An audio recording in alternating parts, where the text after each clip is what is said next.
honestly believe your rent increased by double digits simply because too many families are competing for the same apartment? That is the narrative they want you to accept. They say it is basic supply and demand, but that is a lie. America was once defined as a nation of homeowners, but that era is ending before our eyes. In 2025, we are witnessing a historic seizure of assets, shifting wealth from your hands into theirs. Imagine a starter home, the kind that built the middle class. Now visualize a cold iron chain crushing that home, tethered to a supercomputer on Wall Street. This is not a crisis of shortage, it is a crisis of capture. What happens when the roof over your head stops being a home and transforms into a cold line of code optimized by a trillion-dollar algorithm? Welcome to the rent trap. It sounds like a conspiracy theory, doesn't it? A supercomputer controlling your rent? But ask yourself, why does your rent go up even when your building gets older and crappier? Drive through the quiet subdivisions of Atlanta, Charlotte, or Phoenix, and you might notice a subtle but unsettling shift. The familiar signs of community ownership are vanishing, replaced by a uniform landscape of rental management markers. Picture a young couple standing in the driveway of a modest three-bedroom house, clutching a mortgage pre-approval letter they worked for years to secure. They are ready to make an offer, filled with hope, but they never even get the chance to sit at the negotiating table. Before they can sign the paperwork, the house is gone. It was snatched up in less than 24 hours with an aggressive, all-cash offer that no working family could possibly compete with. The buyer was not another family looking for a place to raise their children. The buyer was a limited liability company, often registered to a generic mailbox hundreds of miles away. This is not a series of isolated incidents, but a coordinated conquest. In key housing markets across the Sun Belt, This isn't a free market anymore. It's a raid. When was the last time you saw a for sale sign stay up for more than a day?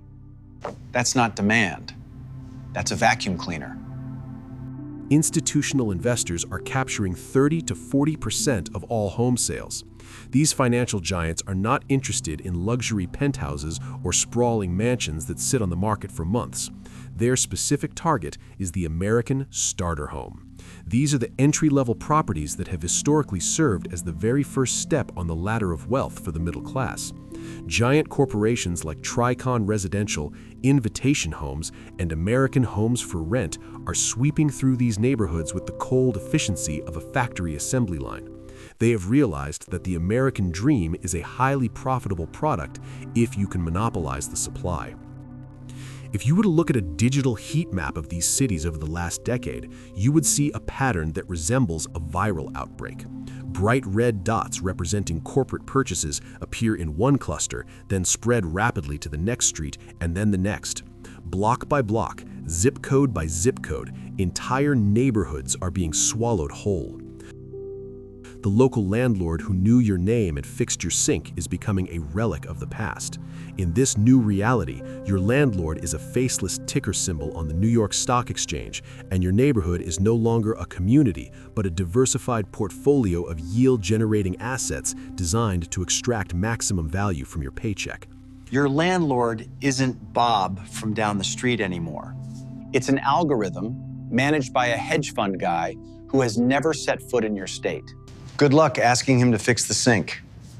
To understand the scale of this modern conquest, we must rewind to the wreckage of 2008. The great financial crisis left millions of Americans destitute, their belongings packed into cardboard boxes on the curb as banks seized homes across the country.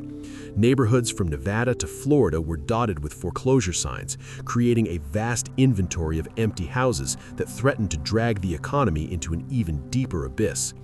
The federal government, holding the keys to hundreds of thousands of these distressed properties through Fannie Mae and Freddie Mac, faced a critical fork in the road. They could have created programs to sell these homes back to individual families, stabilizing neighborhoods and restoring the cycle of ownership. Instead, they chose a path that prioritized speed and efficiency over the long-term health of the middle class. In a move that paved the way for the current crisis, the government initiated a pilot program to sell these foreclosed homes in bulk. They did not sell them one by one to carpenters, nurses, or teachers. They sold them by the thousands to private equity titans like Blackstone. These massive funds arrived with unlimited liquidity, scooping up properties for pennies on the dollar in what became the greatest distress sale in American history. It was a massive transfer of wealth that turned the trauma of displaced homeowners into the seed capital for a new corporate empire. But acquiring the homes was only the first step. To make this model truly profitable on a massive scale, Wall Street had to fundamentally change the nature of the rental business. Financial engineers in high-rise offices in Manhattan went to work designing a new mechanism to extract value from these scattered suburban houses. They invented a financial product called single-family rental securitization. In the past, if you paid rent, that money went into your landlord's bank account to pay the mortgage and perhaps fund a small repair. In this new system, your monthly rent check is bundled together with thousands of others. It is packaged into a complex bond and sold to global investors who expect a guaranteed return. This innovation transformed the humble family home into a tradable financial instrument, indistinguishable from a stock or a treasury bill. This transformation created a chilling side effect that defines the housing market today. Once a home is securitized, the ruthless logic of the bond market takes over. Bonds require consistent, predictable yield to satisfy investors. This means that raising the rent is no longer just a business decision based on the local economy or the condition of the property. It becomes a mathematical necessity. To pay the interest on these bonds, corporate landlords must ensure that revenue streams continue to rise year after year, regardless of whether your wages have gone up or if the roof is leaking. The financial structure itself demands that you pay more, turning the basic human need for shelter into a perpetual annuity for the investor class. For decades, the rental market operated on a fundamental principle of capitalism: competition. In the old world, the landlord of Building A would look across the street at Building B. If Building B lowered its rent to attract tenants, Building A would be forced to lower its prices as well to stay competitive. This rivalry was the natural check and balance of the market, a mechanism that historically kept housing costs tethered to what people could actually afford to pay.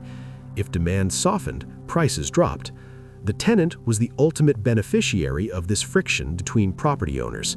But today, that competitive safeguard has been dismantled by a silent third party that has entered the leasing office. Enter RealPage and its algorithmic pricing software, YieldStar. This technology has fundamentally altered the relationship between landlord and tenant by removing human empathy and market competition from the equation. Instead of landlords competing against one another for your business, they are now effectively colluding through a centralized database. Major property management firms feed their private proprietary data regarding lease rates and lease terms into the RealPage system. In return, the algorithm processes this massive trove of information and dictates a specific price for every unit. It tells landlord A and landlord B to simultaneously raise their rents to $2,000, regardless of whether they have empty units sitting vacant. This effectively creates a digital cartel. In a traditional cartel, rivals meet in secret to agree on fixing prices, which is a federal crime. In this modern iteration, they simply outsource that decision to the same algorithm, achieving the exact same result without ever having to shake hands in a smoke-filled room. The software creates a unified front, where landlords no longer need to undercut each other. The algorithm explicitly advises them that it is more profitable to leave units empty at a higher price point than to lower the rent to reach full occupancy. It prioritizes the maximization of revenue over the housing of human beings, artificially constraining the supply of affordable units to force the market rate upward. Investigative reports from ProPublica and filings from the Department of Justice have unearthed the stunning philosophy behind this technology. The software is designed to override the landlord's natural instinct to negotiate or offer deals during tough times. One RealPage executive was famously quoted stating that their product is designed to give landlords the courage to raise prices even when they're scared. This reveals the true purpose of the machine. It is an engine of artificial inflation designed to squeeze the maximum possible amount from renters by eliminating the fear of vacancy. What we are witnessing is not the magic of artificial intelligence optimizing a service. It is classic price fixing, laundered through a black box to look like innovation, turning the basic necessity of shelter into a rigged game where the house always wins. There is a bitter irony buried deep within this financial architecture, a twisted joke that most victims never realize is being played on them. We tend to imagine the capital behind these massive corporate landlords comes exclusively from faceless billionaires or foreign oligarchs. While that is partly true, a terrifyingly large portion of the money used to buy up your neighborhood actually comes from you. It comes from the retirement savings of public school teachers, firefighters, police officers, and union workers. Here is the mechanics of the trap.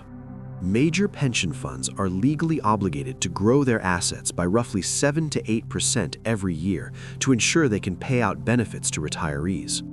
In a world where safe government bonds yield very little, these funds are desperate for higher returns. To find them, they hand over billions of dollars to private equity giants like Blackstone, trusting them to generate the necessary profit. Blackstone then takes that capital and deploys it into the single-family rental market, purchasing homes and aggressively maximizing rents. Consider the life of a public school teacher renting a home in a suburb owned by a private equity firm. Every month, a portion of her paycheck is deducted for her pension. That money is sent to Wall Street. Wall Street uses that very capital to outbid her for a home she might have wanted to buy. Then they charge her rent to live in it. When the corporation raises her rent by 20%, she struggles to make ends meet. But on paper, her pension fund celebrates a successful quarter. The profit extracted from her monthly struggle is cycled back into her own retirement account. We have built a cannibalistic financial loop where the working class is unknowingly financing their own disenfranchisement. You are not just fighting a landlord, you are fighting your own money weaponized against you in a war for shelter. We are witnessing the dawn of the usership economy, a radical restructuring of society where the fundamental concept of private property is being dismantled piece by piece. The marketing slogans tell us that freedom lies in flexibility, in the ability to subscribe to a lifestyle rather than be tied down by it. We stream our music, we lease our cars, we subscribe to our software. But when this model is applied to the roof over your head, it stops being a convenience and becomes a prison. The transition from a society of owners to a society of permanent renters marks the end of the American middle class as we know it. For the last century, the 30-year fixed-rate mortgage was the primary vehicle for wealth creation in the United States. It was a forced savings account that allowed ordinary workers to build equity simply by living their lives. That equity was the nest egg that funded dignified retirements, paid for college tuitions, and served as the inheritance passed down to children to give them a head start at life. It was the mechanism that prevented the gap between the rich and the poor from becoming an unbridgeable canyon. By removing housing from the equation, we are severing the only link to generational wealth for the vast majority of the population. Without assets to pass down, the children of the renter class start from zero, while the children of the asset-holding class inherit empires. Beyond the economics, there is a profound psychological toll. To be a tenant in a corporate-owned world is to live in a state of perpetual insecurity. A home is no longer a sanctuary where you can plant a garden, paint a nursery, or age with dignity. It becomes a temporary service, revocable at the end of a 12-month contract. The fear of non-renewal hangs over every family dinner. You are essentially a guest in your own life, subject to the whims of a remote asset manager who views your existence solely as a line item on a spreadsheet. Visualize a time-lapse of a family sitting in their living room. Watch as the parents turn gray and the children grow up. As the years speed by, invisible labels begin to appear on everything around them. The car in the driveway is leased, the smartphone in their hand is a subscription, and finally, the walls of the house itself are stamped with the property tag of a global conglomerate. In the end, the family vanishes, leaving behind nothing but a lifetime of receipts. This is the architecture of a new feudalism.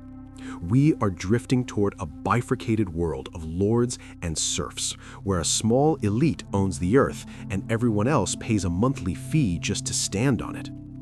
However, the trajectory of this new feudalism is not inevitable. The machinery of resistance is beginning to grind into motion, challenging the unchecked power of the algorithm. The United States Department of Justice has launched a landmark antitrust lawsuit against RealPage, striking at the very heart of the digital cartel. This legal offensive argues that software enabling landlords to coordinate prices is no different than executives fixing rates in a smoke-filled room. Simultaneously, legislative pushback is emerging at the state level, with lawmakers introducing bills designed to ban or strictly limit the ability of hedge funds and private equity firms to purchase single-family homes in bulk. These are the first cracks in the wall of institutional dominance, signaling that the era of the invisible landlord may be facing a reckoning. While the legal battles rage in the courtrooms, the individual strategy must shift from competition to evasion. The corporate algorithms are programmed to hunt for efficiency, targeting standardized homes that require zero work to turn a profit. This creates a strategic blind spot. The path to ownership now lies in the unoptimized sectors of the market. It lies in the fixer-uppers, the properties with structural quirks, and the neighborhoods located just outside the target zones of the corporate heat maps. These are the assets the algorithms ignore, and they remain the last frontier for the individual buyer looking to secure a foothold. Furthermore, if the door to real estate remains temporarily locked, the imperative to own capital becomes even more urgent. To survive in an asset-inflated world, one cannot hold wealth in a depreciating currency. Whether through equities, gold, or other tangible instruments, the goal is to build a fortress of value that offsets the rising cost of existence. They want to create a generation of permanent renters. Do not accept that fate easily. Understand the game, support legal changes, and at all costs, keep control of your financial future.